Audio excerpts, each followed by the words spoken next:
À présent, au lendemain de la clôture de l'université du Parti socialiste à La Rochelle, c'est maintenant l'heure du débriefing dans les différentes sections. C'était le cas notamment aujourd'hui à Évreux. L'occasion pour les figures locales de créer même un comité de soutien à la candidature de Martine Aubry pour 2012. Explication Frédéric Lafont avec Éric Lombert. Jean-Louis Destan appelle tous les Eurois à voter lors des primaires socialistes. Elles auront lieu les 9 et 16 octobre. Elles se dérouleront dans 67 bureaux de vote répartis dans les 43 cantons de l'Eure. Le choix du président du Conseil général est déjà fait. Il votera en faveur de Martine Aubry.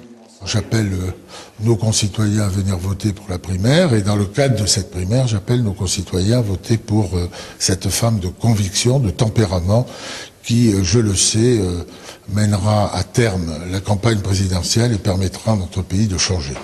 Les trois responsables présents lors de cette conférence de presse estiment que Martine Aubry a su rassembler les socialistes, qu'elle a accéléré la transformation et la rénovation du Parti socialiste.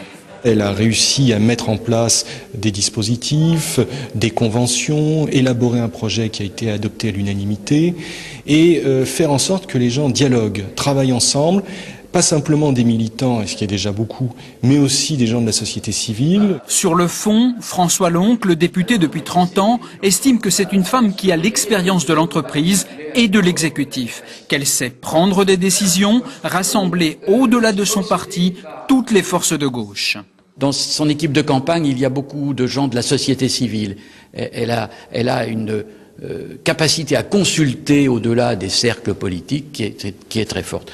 Elle a tous les atouts pour être une formidable présidente de la République française. Une échéance peut en cacher une autre. Après les présidentielles, il y aura les législatives. Jean-Louis Destan et François Loncle seront probablement candidats.